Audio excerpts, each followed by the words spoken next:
Nah, ketika manusia memilih kafir, itu haknya. Maka Allah berikan kebebasan sepenuhnya kepada manusia yang memilih kafir untuk menjalani kehidupan ini semau dia, semau hawa nafsu dia. Allah berikan kebebasan sepenuhnya. Silakan baca di dalam Al-Quran atau di dalam hadis Rasulullah SAW. Tidak akan pernah kita temukan satu ayat, satu hadis di mana Allah mengatur kehidupan orang kafir. Orang kafir diberi kebebasan sepenuhnya, mau berbuat apapun di dunia ini. Tinggal dia harus menanggung resiko pilihannya itu di akhirat nanti. Tapi kepada mereka yang memilih beriman, hilang sudah kebebasan ini sepenuhnya. Karena seorang mukmin dia dituntut untuk Islam. Akar katanya adalah aslama, berserah diri. Yang beriman kepada Allah, dia harus menyerahkan dirinya sepenuhnya kepada Allah. Sepenuhnya dia siap untuk diatur hidupnya oleh Allah Subhanahu wa Ta'ala. Tanpa lagi dia mempergunakan akalnya untuk bertanya, mengapa Allah wajibkan saya berbuat ini, kenapa Allah haramkan saya melakukan ini.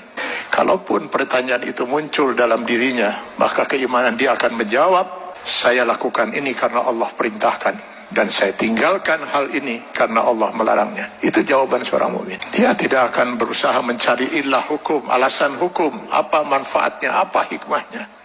Karena keimanannya akan mengatakan, semua yang diperintahkan Allah pasti ada manfaatnya. Dimengerti atau tidak dimengerti oleh akal dia. Semua yang dilarang Allah pasti ada mudaratnya.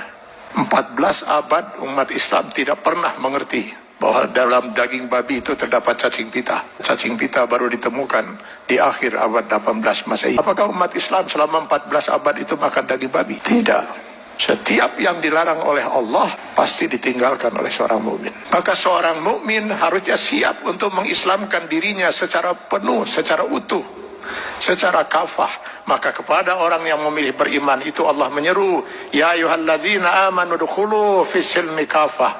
Kalau memang kalian memilih beriman, masuklah ke dalam Islam itu secara kafah, secara utuh. Mengislamkan diri kita setiap detik, baik dalam hubungan hablum minallah maupun hablum minan nas. Itulah sebabnya Allah menurunkan 6.666 ayat Al-Quran, yang sebagian dari ayat Al-Quran ini dijelaskan oleh kurang lebih 5.000 hadis Rasulullah SAW. Kenapa harus Allah turunkan ribuan ayat Al-Quran dan ribuan hadis ini? Karena yang mau diatur hidup seorang mukmin itu bukan hanya sekedar sholat, saum, zakat, haji saja. Seluruh kehidupan dia per detik, mulai dari masuk WC, keluar WC, sampai mengatur kehidupan bermasyarakat, bernegara. Ini kalau dia mau milih beriman.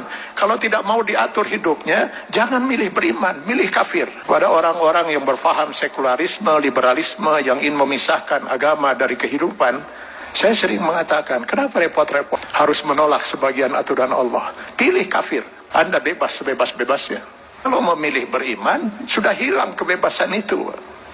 Dan pilihannya hanya satu di antara dua. Memilih kafir atau memilih beriman. Memilih beriman konsekuensinya kita sudah harus Islam.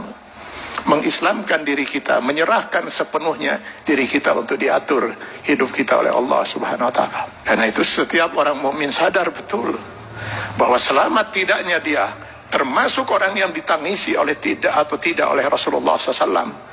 Dia harus bisa mengislamkan dirinya setiap saat.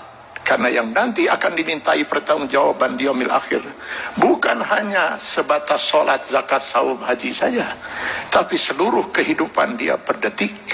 Mudah-mudahan ini bisa menjadi bahan muhasabah bagi kita semua. Kita islamkan diri kita secara kafah dalam batas kemampuan yang mampu kita lakukan. Karena Allah tidak akan menuntut kita di luar kemampuan kita. Semoga kita bukan termasuk orang yang ditangisi oleh Rasulullah SAW.